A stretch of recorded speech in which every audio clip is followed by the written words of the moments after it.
सुबह तुम्हें श्रुति को यूनिवर्सिटी लेकर जाना है। डैडी ने नाश्ते की टेबल पर अखबार एक तरफ रखते हुए बहुत साफ लहजे में ऑर्डर दिया। मैं जो खाने की प्लेट में बेदिली से चम्मच हिला रहा था, वही रुक गया।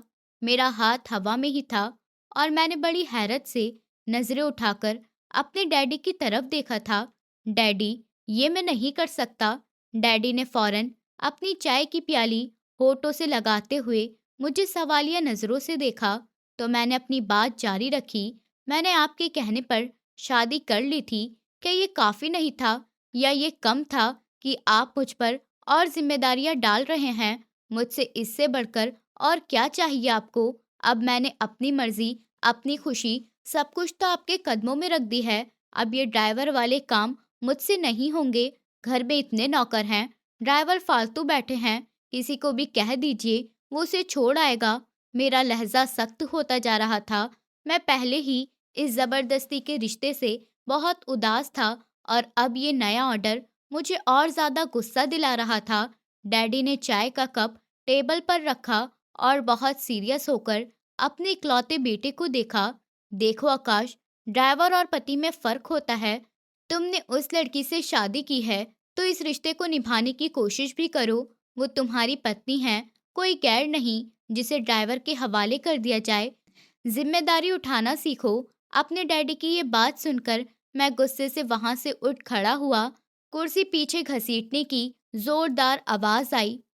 कमाल है डैडी, आप भी अभी तक इस बात पर अटके हुए हैं। मैंने आपको पहले भी कहा था कि ये शादी सिर्फ नाम की है, लेकिन आप शायद मेरी बात समझना ही नहीं चाहते हैं। मैं जा रहा हूँ, मेरा दिमाग खराब हो चुका है और अब मुझसे नाश्ता नहीं किया जाएगा। बैठ जाओ आकाश और नाश्ता पूरा करो। डैडी ने मुझे सख्ती से टोका, लेकिन मेरे ऊपर इस वक्त गुस्सा सवार था। नहीं डैडी, पेट भर गया है मेरा। आपने सुबह सुबह मेरा मूड खराब कर दिया है। अब मुझे ऑफिस के लिए देर हो रही है। ये कहकर मैं तेजी से ड्राइंग रूम से बाहर निकल गया। मेरे कदमों की धमक मेरे गुस्से को दिखा रही थी। मेरी माँ जो किचन से ताज़ा पराठा लेकर आ रही थी, मुझे ऐसे गुस्से में जाता देखकर परेशान हो गई थी। वो प्लेट टेबल पर रखकर फौरन मेरे पीछे भागी। आकाश बेटा, रुको तो सही, नाश्ता तो कर लो।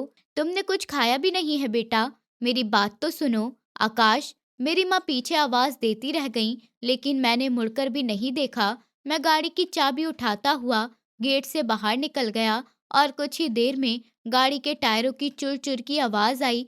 माँ उदास होकर वापस आई और कुर्सी पर बैठ गईं। उन्होंने भरी हुई नजरों से अपने पति को देखा, जो सेटिस्फाइड होकर अखबार दोबारा हाथ में ले चुके थे। आप भी पता नहीं क्या करते हैं, बच्चे को खाना भी नहीं खाने दिया। आज फिर वो भूखा रहेगा। दिन रात का सुकून खराब कर दिया है उसका। बात बात पर उसको टोकते हैं। आखिर चाहते क्या हैं आप? शर्मा साहब ने अखबार से नजरें हटाए बिना जवाब दिया। मैं उसे जिम्मेदार बनाना चाहता हूँ मैडम। वो अब बच्चा नहीं रहा, शादीशुदा मर्द है। कैसी शादी और कैसा जिम्मेदार? आप जानते हैं कि वो इस शादी से खुश नहीं है। आपने जबरदस्ती उसके गले में ये फंदा डाला है और अब उम्मीद कर रहे हैं कि वो खुशी खुशी नाचता फिरे। उसकी भी अपनी जिंदगी है, अपनी पसंद है, लेकिन आपने तो कसम खा रखी है कि उसकी हर खुशी का गला घोटना है। माँ के लहजे में बहुत शिकायत थी। उन्हें अपने बेटे के उतरे हुए चेहरे और खाली पेट जाने का दुख हो रहा था। तुम उसे बिगाड़ रही हो। अगर मैं उसे अब ना समझाता तो वो कभी नहीं समझेगा। श्रुति इस घर की इज्जत है और आकाश की जिम्मेदारी है। उसे ये बात जितनी जल्दी समझ आ जाए उतना ही अच्छा है। तुम फालतू में मुझे समझाने के बजाय उसे समझाया करो। मैं उसे क्या समझाऊं? वो पहले ही आपकी जिद की वजह से इतना परेशान है। कल रात भी वो कितनी देर तक जागता रहा, उसकी आंखें सूजी हुई थीं। और आप हैं कि सुबह होते ही फिर शुरू हो गए। ऊपर वाले के लिए इस बच्चे पर थोड़ा रहम खाइए। माँ ने दुपट्टे के पल्लू से अपनी भीगी हुई आंखें साफ की और ठंडे हो चुके पराठों की तरफ देखने लगी। घर की हवा में थकान महसूस हो रही थी और ये थकान पिछले कई दिनों से इस घर का नसीब बन चुकी थी। दूसरी तरफ श्रुति यूनिवर्सिटी जाने के लिए पूरी तैयार हो चुकी थी। आज उसका यूनिवर्सिटी का पहला दिन था और वो बहुत घबराई हुई लग रही थी। उसने अपना बैग कंधों पर डाला और कमरे से निकलकर धीरे से सीढ़ियां उतरने लगी। उसके कदमों में हल्की सी कपकपाहट थी जो उसके अंदरूनी डर को दिखा रही थी। नीचे डाइनिंग टेबल पर डैडी और मम्मी अभी नाश्ते की टेबल पर ही मौजूद थे। मेरे जाने के बाद वहां एक अजीब सी खामोशी छा गई थी जिसे श्रुति के आने की आहट ने तोड़ा था। डैडी ने श्रुति को सीढ़ियों से उतरते हुए देखा तो उनके चेहरे पर मौजूद थकान की जगह प्यार आ गया था। उन्होंने कुर्सी पीछे की और श्रुति की तरफ ध्यान देने लगे। आ जाओ श्रुति बेटा, आओ, नाश्ता करो। श्रुति खामोशी से चलती हुई टेबल के पास आई और नमस्ते कहने के बाद सर झुकाकर खड़ी हो गई। मम्मी ने फौरन उसे अपने पास वाली कुर्सी पर बैठने का इशारा किया। बैठ जाओ मेरी बच्ची, तुम तो पहले से ही बहुत कमजोर हो गई हो और ऊपर से नाश्ता भी नहीं करोगी तो यूनिवर्सिटी में पढ़ाई कैसे करोगी? श्रुति हिचकिचाते हुए कुर्सी पर बैठ गई। उसकी नजरें टेबल के डिजाइन में उलझी हुई थीं। डैडी ने उसके सामने जूस का गिलास रखा और मुस्कुराते हुए बोले, जल्दी से नाश्ता खत्म करो बेटा, मैं तुम्हें यूनिवर्सिटी छोड़ देता हूँ। ये बात सुनते ही श्रुति का हाथ जो ब्रेड की तरफ बढ़ रहा था वहीं रुक गया। उसने चौंक कर सर उठाया और इधर उधर नजरें घुमाकर देखने लगी। उसकी आंखों में सवाल और हैरत दोनों थे। वो लाउंज के दरवाजे फिर सीढ़ियों की तरफ देख रही थी जैसे किसी की तलाश कर रही हो, क्योंकि रात को ही तो डैडी ने उसे बहुत पक्के इरादे से कहा था कि कल सुबह तुम्हें आकाश यूनिवर्सिटी लेकर जाएगा और वापसी पर भी वही तुम्हें पिक करेगा। ये फैसला सुनाते वक्त उनका लहजा इतना पक्का था कि श्रुति को लगा था अब इस फैसले में कोई बदलाव नहीं हो सकता। सारी रात वो इसी डर में घिरी रही थी कि वो उस खड़ूस इंसान के साथ सफर कैसे करेगी जो उसे देखना भी पसंद नहीं करता। श्रुति को ऐसे बेचैनी से इधर उधर देखने पर मम्मी ने नरमी से पूछा, क्या हुआ बेटा, किसे देख रही हो? तुम कोई चीज भूल आई हो क्या कमरे में? श्रुति ने ना के इशारे में सर हिलाया और बहुत धीमी आवाज में बोली, नहीं आंटी, वो मैं देख रही थी कि उसने अपनी बात अधूरी छोड़ दी थी और चुप हो गई थी। उसे समझ नहीं आ रहा था कि वो मेरे बारे में कैसे पूछे। डैडी उसकी उलझन समझ गए थे। उन्होंने गहरा सांस लिया और अपनी पत्नी की तरफ एक अजीब सी नजर डालते हुए श्रुति की तरफ ध्यान देने लगे। तुम आकाश को देख रही हो ना? वो ऑफिस जा चुका है। उसे आज एक बहुत जरूरी मीटिंग के लिए जल्दी निकलना था, इसलिए आज तुम्हें मैं यूनिवर्सिटी छोड़कर आऊंगा। श्रुति के दिल को जैसे सुकून आया था। उसके कंधों से एक भारी बोझ उतर गया था। उसे मेरा सामना नहीं करना पड़ेगा, यही सोचकर ही उसके चेहरे पर हल्का सा सुकून आ गया। जी ठीक है अंकल, उसने बहुत इज्जत से जवाब दिया। श्रुति बेटा, तुम हमारे लिए बेटियों जैसी हो, बल्कि बेटी ही हो। तुम्हें किसी भी चीज की जरूरत हो या कोई परेशानी हो तो बिना झिझक के हमें बताया करो। यूनिवर्सिटी में भी अगर कोई प्रॉब्लम हो तो मुझे फौरन फोन करना। डैडी ने बहुत प्यार से उससे कहा। उनकी आवाज में मौजूद प्यार ने श्रुति की आंखों में नरमी उतार दी थी। जी अंकल, मैं जानती हूँ आप दोनों ने मुझे कभी महसूस नहीं होने दिया कि मैं अनाथ हूँ। मम्मी ने उसके सर पर अपना हाथ रखकर हल्का सा दबाया। तुम अकेली कैसे हो सकती हो बेटा, जब हम तुम्हारे साथ हैं। ऊपर वाले ने चाहा तो तुम्हारी जिंदगी में जल्दी खुशियां आएंगी। तुम बस अपनी पढ़ाई पर ध्यान दो। मैं पूरी कोशिश करूंगी आंटी कि आप लोगों को मायूस ना करूं। श्रुति ने प्यार से कहा। शाबाश, चलो अब जल्दी करो वरना पहले ही दिन लेट हो जाओगी। डैडी ने घड़ी की तरफ देखते हुए कहा। श्रुति ने जल्दी जल्दी नाश्ता खत्म किया, लेकिन मेरा रवैया उसे अंदर ही अंदर घायल कर रहा था। लेकिन मम्मी और डैडी की मोहब्बत उसे जीने का हौसला देती थी। वो नहीं जानती थी कि किस्मत ने उसके लिए आगे क्या लिखा है, लेकिन फिलहाल वो इस बात पर खुश थी कि आज का सफर उसे मेरे साथ नहीं करना पड़ेगा। वो खामोशी से उठी और डैडी के साथ गाड़ी की तरफ बढ़ गई। गाड़ी सड़क पर चल रही थी। डैडी बार बार ड्राइविंग सीट से मिरर में पीछे बैठी श्रुति को देख रहे थे। वो खिड़की से बाहर देख रही थी, लेकिन उसकी आंखों में एक अजीब सी उलझन थी। श्रुति बेटी, क्या सोच रही हो तुम? श्रुति ने चौंक कर उनकी तरफ देखा और जल्दी से अपनी आंखों को साफ किया। कुछ नहीं अंकल, बस ऐसे ही। मुझसे झूठ मत बोलो बेटा, मैं तुम्हारे चेहरे से तुम्हारा दुख पढ़ सकता हूँ। अपने पिता की याद आ रही है। डैडी की इस बात ने जैसे श्रुति के कंट्रोल को तोड़ दिया था। वो सिसक पड़ी। जी अंकल, आज यूनिवर्सिटी का पहला दिन है तो पिताजी बहुत याद आ रहे हैं। वो हमेशा कहते थे कि मेरी गुड़िया जब यूनिवर्सिटी जाएगी तो मैं खुद उसे छोड़ने जाऊंगा। वो बहुत खुश होते थे मेरी पढ़ाई को लेकर। डैडी की आंखें भीगने लगी थीं। उन्होंने गहरी सांस ली, जैसे पास्ट की किताबें उनके सामने खुल गई हों। गौरव सिर्फ तुम्हारा बाप नहीं था श्रुति, वो मेरा भी कुछ लगता था। वो मेरा जिगरी दोस्त था। हम दोनों ने बचपन साथ गुजारा, जवानी साथ देखी। मुझे याद है जब मुझे गौरव और भाभी के एक्सीडेंट की खबर मिली थी तो मुझ पर कैसा आसमान गिरा था। श्रुति खामोशी से आंसू बहाती रही। उसके दिमाग में वो खतरनाक दिन घूम गया जब एक फोन कॉल ने उसकी हंसती खेलती दुनिया उजाड़ दी थी। कार एक्सीडेंट में उसके माँ बाप दोनों एक ही साथ एक वक्त पर इस दुनिया से चले गए थे। डैडी ने बात जारी रखी। गौरव और उसकी पत्नी एक दूसरे से बहुत मोहब्बत करते थे और देखो, मौत ने भी उन्हें अलग नहीं किया। वो दोनों एक साथ ही इस दुनिया से चले गए, लेकिन वो तुम्हें बिल्कुल अकेला नहीं छोड़ गए थे।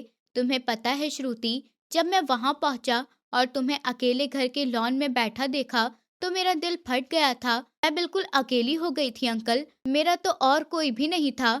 श्रुति ने रोते हुए कहा, हाँ बेटा, मैं जानता हूँ। गौरव का कोई बहन भाई नहीं था। वो अपने माँ बाप का इकलौता बेटा था। तुम्हारा कोई चाचा या बुआ नहीं थी जिसका सहारा लिया जा सकता। तुम बिल्कुल अनाथ हो गई थी। उस वक्त मैं गौरव के ठंडे शरीर को देखकर मैंने अपने आप से ये वादा किया था कि मैं उसकी निशानी को कभी भटकने नहीं दूंगा। डैडी की आवाज भर आई थी। हम दोनों अलग अलग शहर में रहते थे। बिजी होने की वजह से मिलना कम होता था, लेकिन हमारे दिल हमेशा जुड़े रहते थे। गौरव मेरा सगा भाई नहीं था, लेकिन सगे भाइयों से बढ़कर प्यारा था। इसलिए जब वो नहीं रहा तो मैं कैसे तुम्हें वहां अकेला छोड़ सकता था। तुम गौरव की बेटी हो और गौरव की बेटी मेरे लिए अपनी बेटी जैसी है। श्रुति ने आंखों में आंसू लेकर डैडी को देखा। आपने मुझे कभी पिताजी की कमी महसूस नहीं होने दी अंकल। आपने मुझे उस वक्त संभाला जब मैं बिखर चुकी थी, और मैं हमेशा तुम्हें संभाल लूंगा बेटा। तुम खुद को कभी अकेला मत समझना। ये जो आकाश है, ये थोड़ा जिद्दी जरूर है, लेकिन दिल का बुरा नहीं। तुम देखना, वक्त के साथ सब ठीक हो जाएगा। मैंने उसे भी यही समझाया है कि श्रुति हमारी जिम्मेदारी है। डैडी ने उसे तसल्ली दी। वो जानते थे कि श्रुति एक नाजुक दौर से गुजर रही है। माँ बाप का साया सर से उठ जाना किसी मौत से कम नहीं होता, और फिर अचानक से उसका नए घर और नए रिश्तों में बन जाना, ये सब श्रुति के लिए बहुत मुश्किल था। मैं बस यही चाहता हूँ कि तुम खुश रहो। गौरव जहाँ भी हो, वो तुम्हें देखकर सेटिस्फाई हो जाए कि अब तुम यूनिवर्सिटी जा रही हो। नए दोस्त बनाओ, अपनी पढ़ाई पर ध्यान दो। मैं चाहता हूँ कि तुम इतनी कामयाब हो जाओ कि तुम्हारे पिता को तुम पर प्राउड हो। मैं पूरी कोशिश करूंगी अंकल, श्रुति ने प्यार से कहा।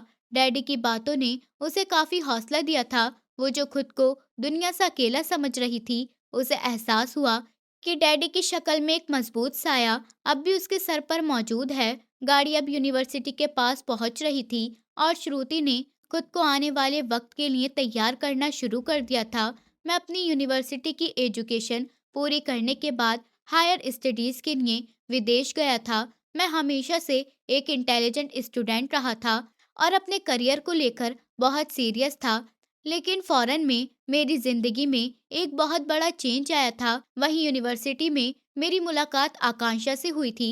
आकांक्षा खूबसूरती और इंटेलिजेंस की एक मिसाल थी। शुरू में हम सिर्फ क्लास फेलोज थे, फिर अच्छे दोस्त बने, और फिर ये दोस्ती कब मोहब्बत की हद तक बदल गई, हमें खुद भी खबर नहीं हुई। मैं जो हमेशा इमोशनल बातों से दूर रहना चाहता था, आकांक्षा की मोहब्बत में पूरी तरह गिरफ्तार हो चुका था। एक शाम कॉफी शॉप में बैठे हुए आकांक्षा ने बहुत सीरियस होकर मेरी तरफ देखा और पूछा, आकाश, क्या तुम सच में मुझसे शादी करोगे या ये सब सिर्फ टाइम पास है? मैंने कॉफी का मग टेबल पर रखा और आकांक्षा के हाथ पर अपना हाथ रखते हुए बहुत यकीन से बोला, आकांक्षा, ये तुम कैसी बातें कर रही हो? तुम जानती हो कि तुम मेरी जिंदगी हो। मैंने तुमसे जो वादे किए हैं, मैं उन सबको पूरा करूंगा। मेरी डिग्री पूरी होने वाली है और इंडिया वापस जाते ही मेरा सबसे पहला काम यही होगा कि मैं अपने डैडी को तुम्हारे बारे में बताऊं, लेकिन आकाश, अगर उन्होंने मना कर दिया तो?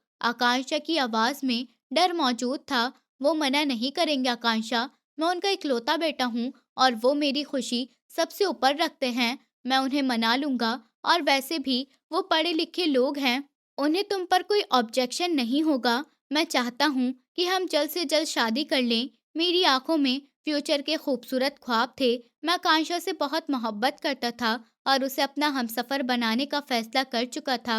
आकांक्षा मेरी गर्लफ्रेंड थी, लेकिन मेरे लिए वो बहुत ऊंचा मुकाम रखती थी। अभी कुछ ही समय पहले मैं अपनी एजुकेशन पूरी करके इंडिया लौटा था और अब मुझे वो करना था जो काफी टाइम से रुका हुआ था। मैं एयरपोर्ट से घर आया तो मेरे चेहरे पर एक अलग ही चमक थी। मैं बहुत खुश था और हर वक्त यही सोचता रहता था कि किस तरह बात की शुरुआत करूं। मैं अपने कमरे में शीशे के सामने खड़ा होकर अक्सर प्रैक्टिस करता था। डैडी, मैं आपसे एक ज़रूरी बात करना चाहता हूँ। मैंने अपनी पसंद की लड़की ढूंढ ली है और मैं उसी से शादी करूँगा। मैं मुस्कुराता और खुद से कहता, नहीं, ये थोड़ा रूड हो जाएगा। मुझे प्यार से बात करनी चाहिए। मम्मी को पहले बताऊंगा तो वो डैडी को मना लेंगी। मैं अपने मम्मी डैडी से इस बारे में खुलकर बात करना चाहता था। मैंने अपने दिमाग में पूरा प्लान तैयार कर लिया था। मैं किस तरह आकांक्षा की पिक्चर उन्हें दिखाऊंगा और उन्हें बताऊंगा कि आकांक्षा कितनी अच्छी लड़की है। मैं बहुत उम्मीद में था कि मेरे माँ-बाप मेरी पसंद को कभी इनकार नहीं करेंगे और बहुत जल्द आकांक्षा को दुल्हन बनाकर मैं अपने घर में ले आऊंगा। मेरे ख्याल में भी नहीं था कि हालात किस तरह तेजी बदलने वाले हैं।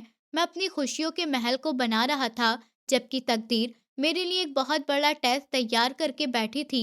मैं नहीं जानता था कि जिस वक्त मैं अपनी मोहब्बत की स्टोरी सुनाने के लिए बातें जोड़ रहा था, उसी वक्त मेरे माँ बाप किसी और सदमे में दो चार होने वाले हैं।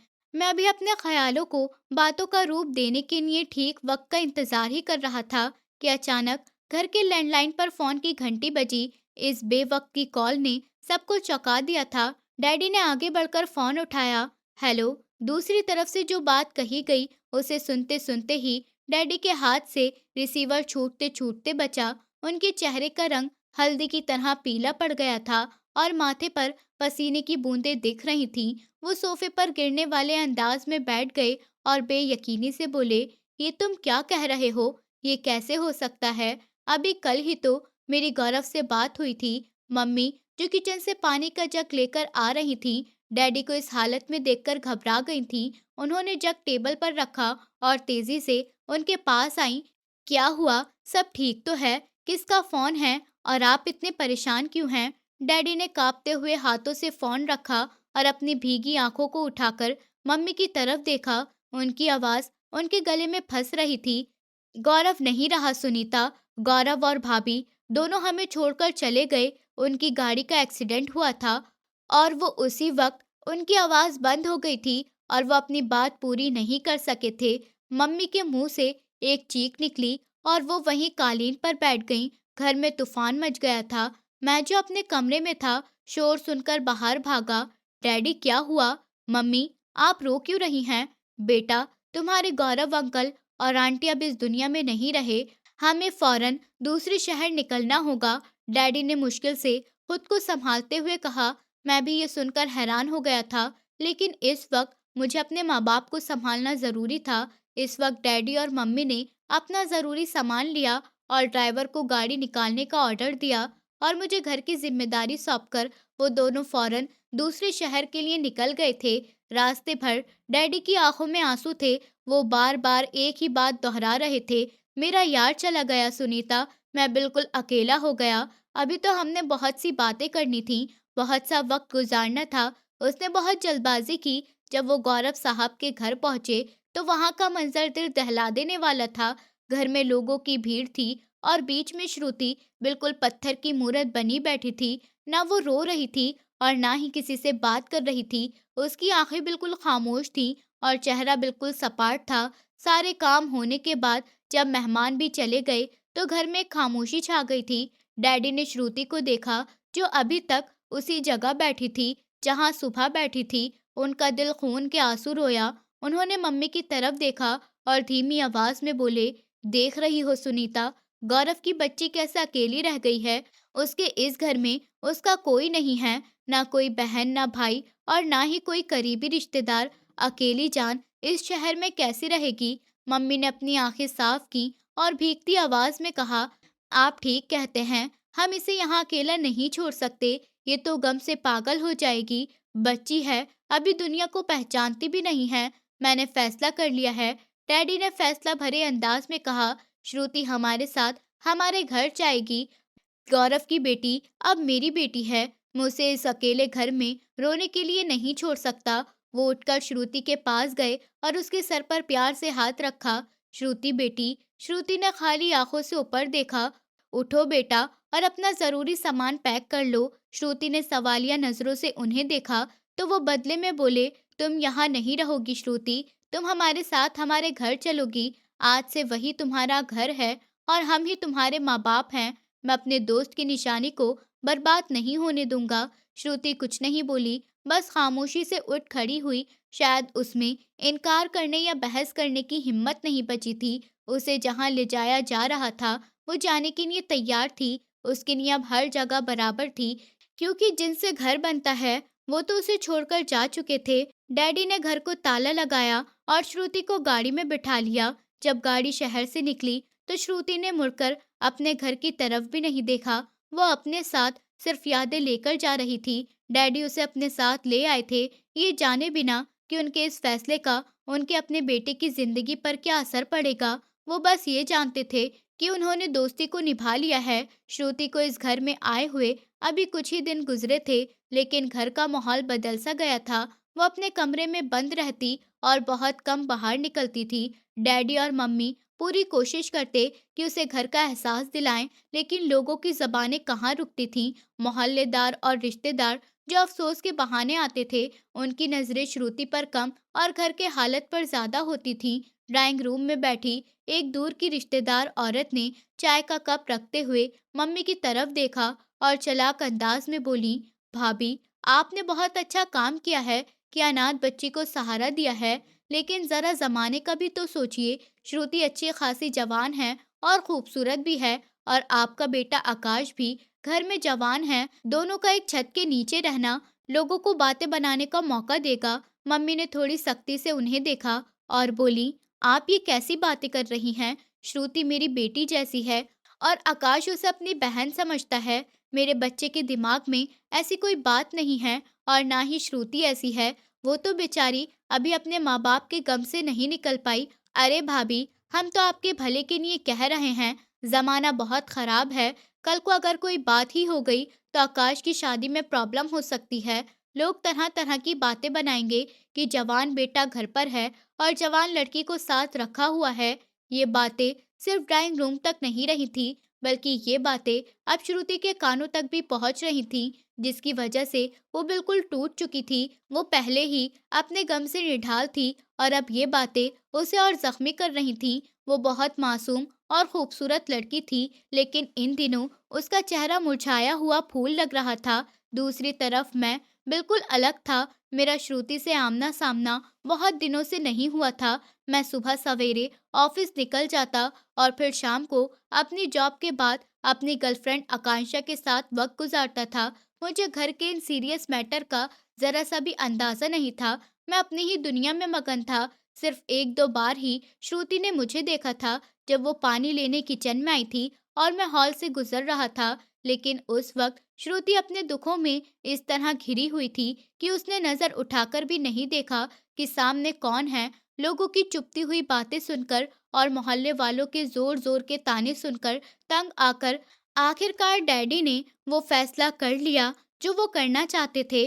उन्होंने इस रात मुझे अपने कमरे में बुलाया। मैं जब कमरे में आया तो डैडी कुर्सी पर बैठे गहरी सोच में गुम थे। मैंने सामने वाली कुर्सी पर बैठते हुए पूछा, जी डैडी, आपने मुझे बुलाया, सब ठीक तो है। डैडी ने सर उठाकर मुझे देखा और बिना रुके बोले, सब ठीक है। मैंने एक फैसला किया है और मैं चाहता हूँ कि तुम उसे ठंडे दिल और दिमाग से सुनो और मेरी बात मानो। कैसा फैसला डैडी? मुझे उनके लहजे को देखकर कुछ उलझन सी हुई थी। मैंने फैसला किया है कि तुम्हारी शादी श्रुति से कर दी जाए। ये बात सुनते ही मुझ पर जैसे कोई धमाका हुआ था। मेरे पैरों के नीचे से जमीन निकल गई थी। मैं अपनी जगह से एकदम खड़ा हो गया और फटी-फटी आंखों से अपने बाप को देखने लगा। मुझे अपने कानों पर यकीन नहीं आ रहा था। ये आप क्या कह रहे हैं डैडी? ये कैसे हो सकता है? मैं और श्रुति, बिल्कुल नहीं। मेरी आवाज में गुस्सा और हैरानी दोनों शामिल थे। डैडी ने मुझे बैठने का इशारा किया, लेकिन मैं अपनी जगह पर मजबूत अंदाज में खड़ा रहा। बैठ जाओ आकाश और मेरी बात पूरी सुनो। मैं कैसे बैठूं डैडी? आप इतनी बड़ी बात इतनी आराम से कैसे कह सकते हैं? मैं श्रुति से शादी कैसे कर सकता हूँ? आपने उसकी उम्र देखी है? वो बिल्कुल छोटी बच्ची है। अभी तो उसने यूनिवर्सिटी भी शुरू करनी है। वो मेरे सामने कुछ भी नहीं है। मैं इस वक्त बहाने ढूंढ रहा था कि किसी न किसी तरह मेरे डैडी श्रुति की और मेरी शादी ना करें। मैं जानता था कि श्रुति उम्र में मुझसे छोटी है, लेकिन इतनी भी छोटी नहीं थी जितना मैं बता रहा था। मेरा मकसद सिर्फ इस रिश्ते से इनकार करना था।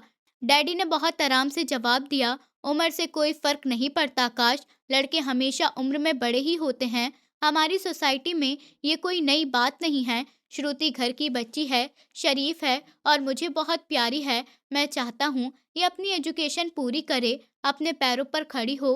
तो करने दीजिए उसे एजुकेशन पूरी। मैंने कब रोका है उसे? पढ़ाइए लिखाइए, जो मर्जी बनाए, लेकिन उसके लिए मेरा उससे शादी करना क्यों जरूरी है?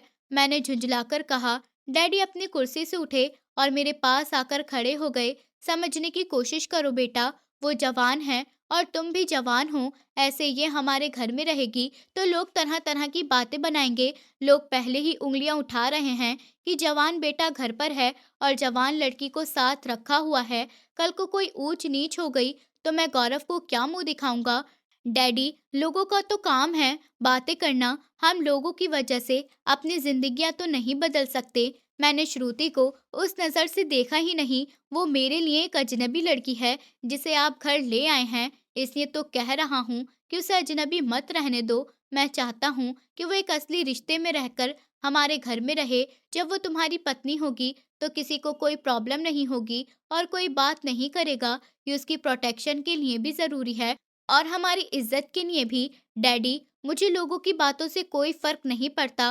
वो जो कहते हैं कहते रहें। मैं अपनी जिंदगी का फैसला मोहल्ले वालों के डर से नहीं कर सकता। शादी मेरा पर्सनल मैटर है और मैं उसे अपनी मर्जी से हल करूंगा। मेरा लहजा सख्त होता जा रहा था। तुम्हें फर्क नहीं पड़ता, लेकिन मुझे पड़ता है। मेरे सफेद दाढ़ी का ख्याल करो। मैं इस उम्र में अपनी बदनामी करवाता हुआ अच्छा नहीं लगूंगा। श्रुति मेरी बेटी जैसी है और मैं उसके किरदार पर उंगली उठते हुए नहीं देख सकता। और इस सब का सिर्फ एक यही हल है कि तुम उससे शादी कर लो। मेरे डैडी ने रिक्वेस्ट की थी। डैडी, कभी भी नहीं। आप इमोशनल हो रहे हैं। श्रुति के लिए और बहुत से लड़के मिल जाएंगे। आप उसकी शादी कहीं और कर दीजिए। मैं खर्चा उठा लूंगा, लेकिन मैं इससे शादी नहीं करूंगा।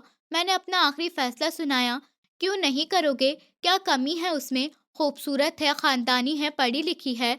प्रॉब्लम खूबसूरती या खानदानी होने का नहीं है, प्रॉब्लम पसंद का है। और मैं श्रुति को पसंद नहीं करता। सीधी सी बात है, मेरा और उसका कोई जोड़ नहीं है। हमारी सोच, हमारी पसंद, सब कुछ अलग है। मैंने दो टुक शब्दों में अपना फैसला सुनाया। मैं अब और बहस करने के मूड में नहीं था। पसंद वक्त के साथ हो ही जाती है। मोहब्बत शादी के बाद भी हो सकती है। बस तुम मेरी बात मान लो। मैं तुम्हारा बाप हूँ, तुम्हारे लिए कभी बुरा नहीं सोचूंगा। डैडी ने नरमी से समझाने की कोशिश की। डैडी प्लीज, आप क्यों नहीं समझ रहे? आप जबरदस्ती दो अलग मिजाज के लोगों को नहीं मिला सकते। मैं इस शादी से कभी खुश नहीं रह पाऊंगा और ना ही वो खुश रहेगी। आप हम दोनों की जिंदगियां बर्बाद कर देंगे। मैंने साफ इनकार कर दिया। मैं जिंदगी बर्बाद नहीं कर रहा, बल्कि संवार रहा हूँ। तुम अभी नादान हो, तो तुम्हें नहीं पता कि एक शरीफ और घरेलू लड़की की क्या अहमियत होती है। डैडी मुझे समझाने की पूरी कोशिश कर रहे थे। मुझे सब पता है डैडी, लेकिन मैं अपनी जिंदगी का साथी उसे ही चुनूंगा जिसे मैं पसंद करता हूँ, जिसे मैं जानता हूँ, जिसके साथ मैं अपनी जिंदगी गुजारने का सोच सकूं। श्रुति के साथ तो मैं 2 मिनट बात नहीं कर सकता। पूरी जिंदगी कैसे गुजारूंगा? मैंने मायूसी से सर हिलाया। मुझे लग रहा था कि मैं दीवार से बातें कर रहा हूँ। मेरे डैडी अपने धुन के पक्के थे और मैं अपनी जिद से कमरे का माहौल और तनाव भरा करता जा रहा था। मेरे पास अब सच बोलने के सिवा कोई चारा नहीं बचा था। क्योंकि मैं देख रहा था कि आम बहाने मेरे डैडी के सामने नहीं चल रहे थे। मुझे अपना आखिरी पत्ता खेलना ही था। मैं आकांक्षा को पसंद करता हूँ। मैंने आखिरकार वो बात कह दी जो मैं कई घंटे से अपने दिल में दबाकर बैठा था। कमरे में जैसे सांप सूंघ गया हो। डैडी ने बहुत गुस्से भरी नजरों से अपने बेटे को देखा। वो मेरी क्लास फेलो है और मैं आपको उसके घर लेकर जाना चाहता हूँ। मैंने अपनी बात जारी रखी जबकि मैं अपने डैडी के चेहरे बदलते रंग को देख रहा था। आकांक्षा के माँ-बाप उसकी शादी करना चाहते हैं और वो आप लोगों से मिलने का इंतज़ार कर रहे हैं। मैंने नज़रें झुकाकर तेज़ी से अपनी बात की ताकि मेरे अंदर की हिम्मत जवाब न दे पाए। बिल्कुल नहीं, डैडी ने टेबल पर ज़ोर से हाथ मारते हुए बहुत सख्ती से मना किया। मैं किसी भी सूरत में तुम्हारा रिश्ता लेकर उस लड़की के घर नहीं जाऊँगा। उनका लहज़ा इतना पक्का था कि मेरा दिल दहल गया। लेकिन क्यों डैडी? आखिर वजह क्या है? मैंने बेबसी से सवाल किया क्योंकि मुझे इस रिएक्शन की उम्मीद नहीं थी। तुम्हारी शादी होगी तो सिर्फ और सिर्फ श्रुति से। डैडी ने अपनी बात दोहराई और फैसले वाले अंदाज में मुंह मोड़ लिया।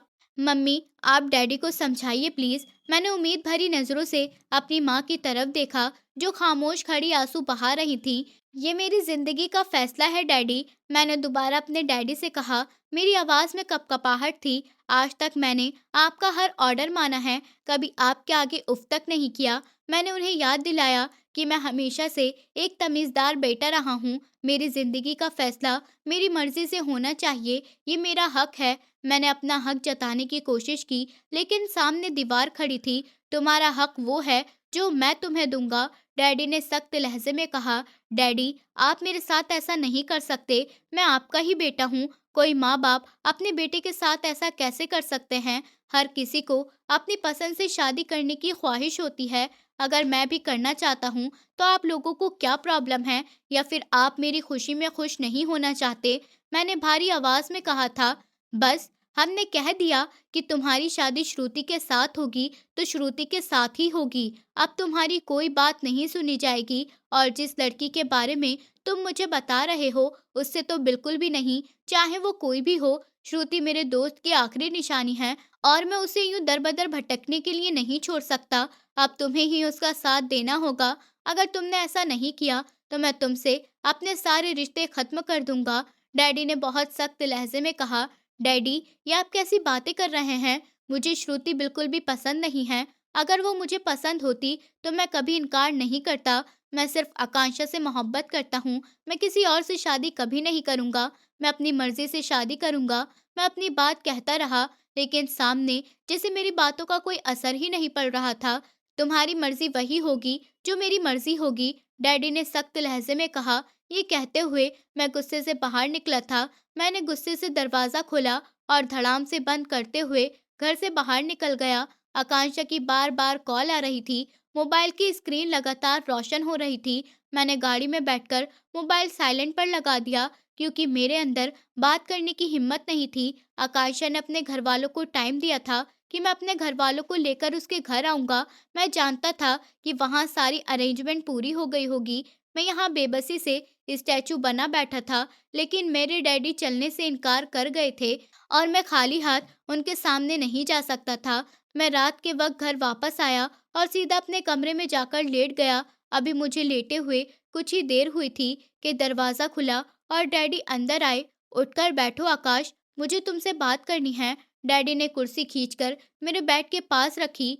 "जी डैडी बोलिए।" मैं उठकर बैठ गया। मेरा सर दर्द से फट रहा था। "अब की बार कान खोलकर सुन लो।" डैडी की आवाज़ में वार्निंग साफ सुनाई दे रही थी। "अगर तुमने श्रुति से शादी नहीं की, तो तुम्हें जायदाद से बेदखल कर दिया जाएगा।"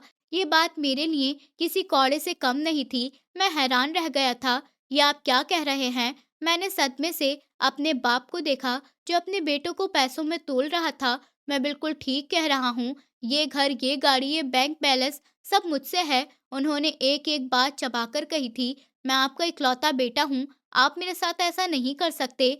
मेरी आंखों में आंसू तैरने लगे थे। "मुझे आपकी जायदाद से फ़र्क नहीं पड़ता डैडी।" मैंने ना के इशारे में सर हिलाते हुए कहा, क्योंकि मुझे सच में दौलत की परवाह नहीं थी। "फ़र्क पड़ता है तो सिर्फ़ उस चीज़ से कि आप मेरे बाप हैं।" मैंने इमोशनल अंदाज में कहा।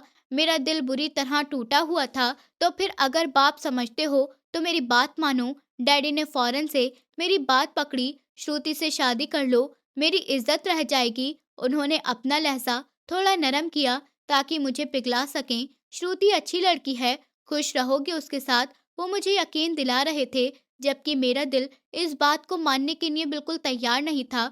लेकिन डैडी, मेरी और उसकी उम्र में बहुत डिफरेंस है। मैंने फिर से वही बहाना अपनाया और आकांक्षा, जिससे मैंने वादे किए हैं, उससे मोहब्बत करता हूँ डैडी मैंने सिसकते हुए कहा।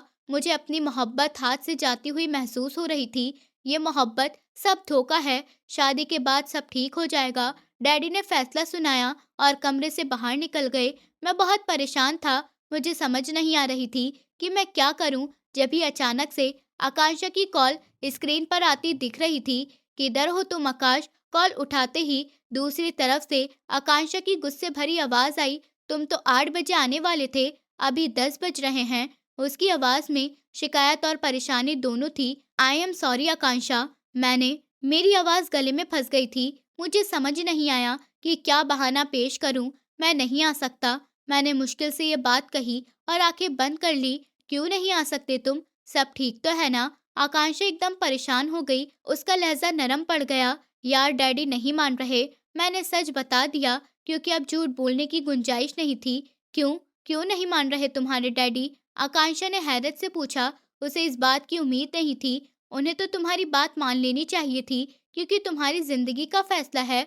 वो मुझे मेरा हक याद दिलाने लगी। डैडी, मेरी शादी अपने दोस्त की बेटी श्रुति से करना चाहते हैं। मैंने आखिरकार वो धमाका कर दिया जिससे मैं डर रहा था। ये क्या कह रहे हो तुम आकाश? आकांक्षा की आवाज और तेज हो गई थी। उसे यकीन नहीं आया। तुम जानते हो मैंने तुम्हारे लिए कितनी मुश्किल से अपने घर वालों को मनाया है। वो रोनी सी हो गई थी। उसकी सारी मोहब्बत बर्बाद होती नजर आ रही थी।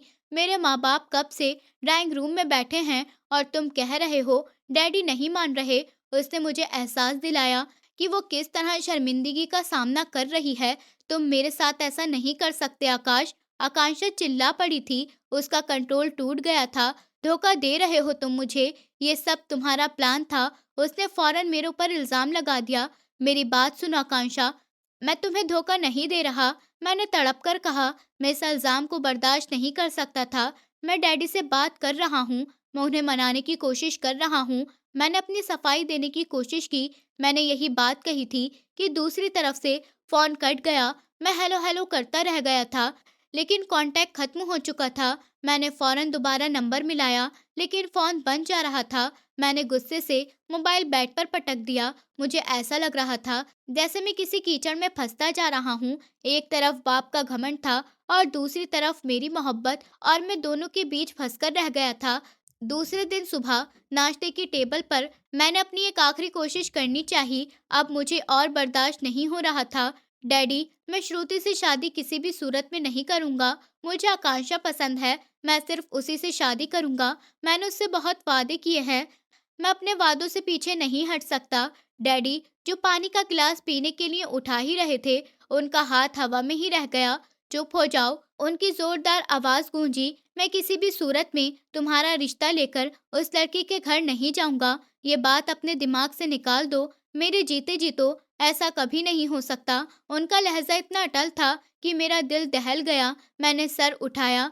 क्यों डैडी? आखिर क्यों आप मेरे साथ ऐसा क्यों कर रहे हैं? मैंने आपका क्या बिगाड़ा है? मैं आपका ही बेटा हूँ। कोई बाप अपने बेटे के साथ ऐसा नहीं करता। मुझे श्रुति नहीं पसंद तो नहीं पसंद। आप मेरे साथ जबरदस्ती क्यों कर रहे हैं? इससे आपको ही नुकसान होगा और श्रुति को।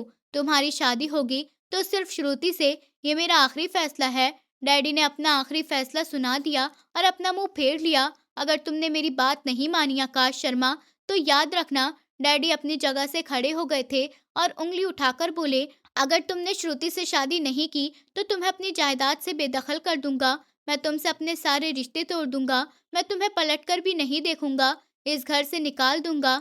ये बातें मेरे लिए किसी कौड़े से कम नहीं थी। मैं हैरान रह गया। इसके बाद मैं नाश्ता छोड़कर ही अपने ऑफिस के लिए निकल गया था। माँ मुझे पीछे से आवाज देती रह गई, लेकिन मैंने पलटकर भी नहीं देखा। मैं बहुत बुरी तरह टूट चुका था। रात का वक्त था। मेरे डैडी मेरे कमरे में आए थे। मैं बिस्तर पर आंखें बंद किए लेटा कुछ सोच रहा था। डैडी, आपने मुझे बुला लिया होता, आप क्यों खुद चलकर आए हैं? तुम्हारे कमरे में आया हूँ, सोचा मेरा बेटा मेरा मान रखेगा। देखो आकाश, मैंने आज तक तुम्हारी हर ख्वाहिश पूरी की है, सिर्फ तुम मेरी एक छोटी सी ख्वाहिश पूरी नहीं कर सकते। डैडी, ये छोटी ख्वाहिश नहीं है, मेरी जिंदगी का मैटर है। आज ये बात तुम साबित करोगे कि तुम अपने बाप से कितनी मोहब्बत करते हो, और अगर तुम अपनी मोहब्बत को साबित करने में कामयाब हो गए, तो इसी संडे को तुम्हारी और श्रुति की शादी होगी। डैडी ने इमोशनल ब्लैकमेल किया और मैं खामोश हो गया। मैं अपने बाप के आंसुओं के आगे हार गया था। अगले ही दिन मैं अपने डैडी के जोर देने पर श्रुति को लेकर उसकी शादी के जोड़े लेने शॉपिंग मॉल में गया था। मैं बेदिली से श्रुति के साथ चल रहा था कि अचानक एक दुकान में मेरा सामना आकांक्षा से हो गया। आकांक्षा ने मुझे देख लिया था। हम दोनों का आमना सामना हुआ तो आकांक्षा देखकर हैरान रह गई। अच्छा, तो ये लड़की है जिसके खातिर तुम मुझे ठुकरा रहे हो? आकांक्षा की आंखों में नफरत भर आई थी। आज अभी और इसी वक्त तुम्हारे साथ में हर वो रिश्ता खत्म करती हूँ, हर वो वादा जो तुम्हारे साथ किया था। तुम बहुत धोखेबाज इंसान हो। आकांक्षा, मेरी बात सुनो। मैं अपनी सफाई देता रहा, लेकिन आकांक्षा वहां से जा चुकी थी, हमेशा के लिए अपना रिश्ता खत्म करके। मैं पागलों की तरह श्रुति को वहीं शॉपिंग मॉल में छोड़कर आकांक्षा के पीछे भाग गया था। मुझे होश नहीं रहा था कि मैं किसे अपने साथ लाया था। मैं बस अपनी मोहब्बत को बचाना चाहता था, जो मेरे हाथों से रेत की तरह फिसल रही थी। आकांक्षा के पीछे भागते हुए मेरी नज़र से सब कुछ ओझल हो चुका था, यहाँ तक कि मैं श्रुति को भी भूल गया था, जो इस अनजान जगह पर बिल्कुल अकेली खड़ी थी। श्रुति को समझ नहीं आ रही थी वो क्या करे, क्योंकि वो यहाँ के रास्ते भी नहीं जानती थी। मॉल की रोशनी और लोगों की भीड़ उसे डरा रही थी। वो एक कोने में सिमट कर खड़ी हो गई। उसकी आंखें बार बार उस रास्ते को देख रही थीं जहाँ से मैं गया था, लेकिन मिनट पर मिनट गुजर गए और मैं वापस नहीं आया। लोगों की अजीब नजरें उसे घूर रही थीं। कोई उसे अकेला देखकर उसे छिचोरेपन की नज़र से देख रहा था, तो कोई हमदर्दी से देख रहा था। ये सब श्रुति के लिए बहुत मुश्किल था। जब इंतजार की घड़ियां बहुत हो गईं, तो उसकी हिम्मत जवाब दे गई और इस वक्त उसे एक ही ख्याल आया, अभय अंकल। उसने कांपते हाथों से अपना छोटा सा मोबाइल निकाला और उनका फोन मिलाया। हेलो अंकल, उसकी आवाज में डर था। जी बेटा श्रुति, ठीक तो हैं? तुम लोग वापस क्यों नहीं आए अभी तक? डैडी ने फिक्रमंद आवाज में पूछा। वो वो आकाश मुझे यहाँ छोड़कर चले गए हैं, श्रुति ने रोते हुए बताया। कहाँ छोड़कर? डैडी को यकीन नहीं आया। मॉल में अंकल। वो अचानक कहीं भाग गए और काफी देर से वापस नहीं आए। मैं बहुत डर रही हूँ। आकाश ऐसी हरकत भी कर सकता है, ये कभी मैंने सोचा भी नहीं था। तुम वहीं रुको बेटी, हिलना मत वहां से। मैं भी ड्राइवर को भेजता हूँ। थोड़ी ही देर के बाद ड्राइवर उसे वहां से आकर ले गया था। श्रुति जब घर पहुंची तो उसका चेहरा आंसुओं से भरा हुआ था। डैडी और मम्मी गेट पर ही खड़े थे। श्रुति को देखते ही वो आगे बढ़े और तसल्ली दी, लेकिन उनके चेहरे पर मेरे लिए गुस्सा था। कुछ देर बाद मैं भी घर पहुंच गया। मेरा हुलिया बिगड़ा हुआ था और मैं बहुत मेंटल प्रेशर में लग रहा था। आकांक्षा मुझे नहीं मिली थी, वो मुझे हमेशा के लिए छोड़ गई थी और मेरा सारा गुस्सा अब श्रुति की तरफ इकट्ठा हो चुका था। क्या हरकत थी आकाश? तुम श्रुति को अकेला छोड़कर कहाँ गायब हो गए थे? डैडी ने जोरदार आवाज में पूछा। डैडी, वो सब इस लड़की की वजह से हुआ, इस मनहूस की वजह से आकांक्षा मुझे छोड़कर चली गई। मैंने नफरत से श्रुति की तरफ उंगली उठाई। खामोश हो जाओ, अपनी गलती मानने के बजाय तुम इस मासूम बच्ची पर इल्जाम लगा रहे हो। बस, अब बहुत हो गया। अब मेरा फैसला अटल है। जो शादी 2 दिन बाद होनी थी, वो आज ही होगी और अभी होगी। अपने बाप का ये अचानक फैसला सुनकर मैं गुस्से से पूरी तरह लाल पीला हो गया था। नहीं डैडी, आप ऐसा नहीं कर सकते, ये जुल्म है। लेकिन डैडी ने एक नहीं सुनी और फौरन शादी का इंतजाम कर लिया। घर का माहौल किसी शादी के घर जैसा नहीं, बल्कि किसी की मौत जैसा था। मैं ये कड़वे घूंट पीकर रह गया था। मेरे पास मना करने का कोई चारा नहीं बचा था, क्योंकि मेरे डैडी की तबीयत बिगड़ रही थी। श्रुति के साथ जबरदस्ती मेरी शादी कर दी गई, जिसके लिए मैं राजी नहीं था। श्रुति खामोश आंसू बहाती रही। उसे लगा जैसे उसकी जिंदगी का सौदा कर दिया है। शादी के फौरन बाद श्रुति को मेरे कमरे में भेज दिया गया।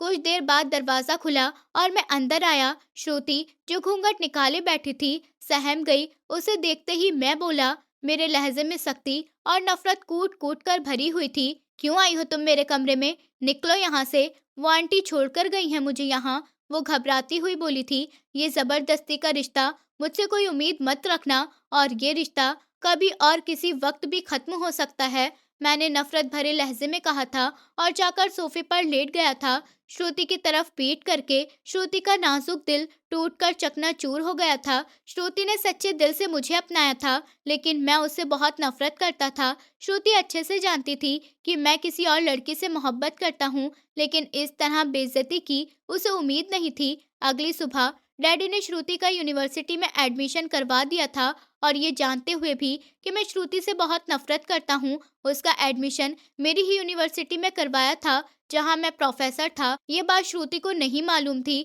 वो सिर्फ यही जानती थी कि मैं जॉब करता हूँ, लेकिन क्या जॉब करता हूँ और कहाँ करता हूँ, ये बात वो नहीं जानती थी। शादी के अगले दिन ही डैडी ने मुझे उसे साथ ले जाने को कहा था, लेकिन मैं वहाँ से जा चुका था। मैं उसे साथ लेकर नहीं जाऊँगा, मैं कोई ड्राइवर नहीं हूँ। फिर डैडी श्रुति को लेकर यूनिवर्सिटी गए थे। श्रुति को यूनिवर्सिटी ड्रॉप करने के बाद वो ऑफिस चले गए थे, और श्रुति धड़कते दिल के साथ अपनी क्लास को ढूंढने के लिए निकल गई थी। मैं जानता था कि श्रुति इसी यूनिवर्सिटी में आएगी। मैं लिस्ट देख चुका था, लेकिन मैं उसे इग्नोर करूंगा। श्रुति का पहला दिन था जब उसने यूनिवर्सिटी ज्वाइन किया।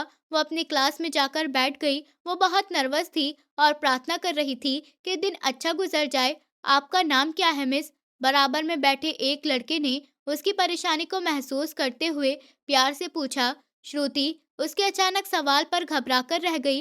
वो जो बुरी तरह कपकपा रही थी, भूल गई, क्योंकि उसके दिमाग पर सिर्फ मेरा डर चढ़ा हुआ था। वो श्रुति नाम है मेरा। वो दरवाजे की तरफ देखती हुई, घबराती हुई, अपनी उंगलियों को मरोड़ते हुए बोली थी। कुछ देर बाद क्लास का दरवाजा खुला और कदमों की छाप सुनाई दी। वहाँ क्लासरूम में जब मैं प्रोफेसर के रूप में आया, तो ये देखकर वो हैरान रह गई। उसके पैरों के नीचे से जमीन निकल गई। सामने और कोई नहीं, बल्कि मैं खड़ा था। मैंने हाथ में किताबें पकड़ी हुई थी। बहुत घमंड और सीरियस अंदाज में मैं वहाँ खड़ा हुआ था। ये देखकर श्रुति के दिमाग में धमाका हुआ। उसे लगा जैसे वो कोई ख्वाब देख रही है। To be continue. दोस्तों, उम्मीद करती हूँ आपको हमारी कहानी पसंद आई होगी। कहानी पसंद आई है तो वीडियो को लाइक करें, चैनल पर नए हैं तो चैनल को सब्सक्राइब करें, और हाँ, नोटिफिकेशन बेल को ज़रूर दबाएं ताकि अगली अपडेट सबसे पहले आपको मिले।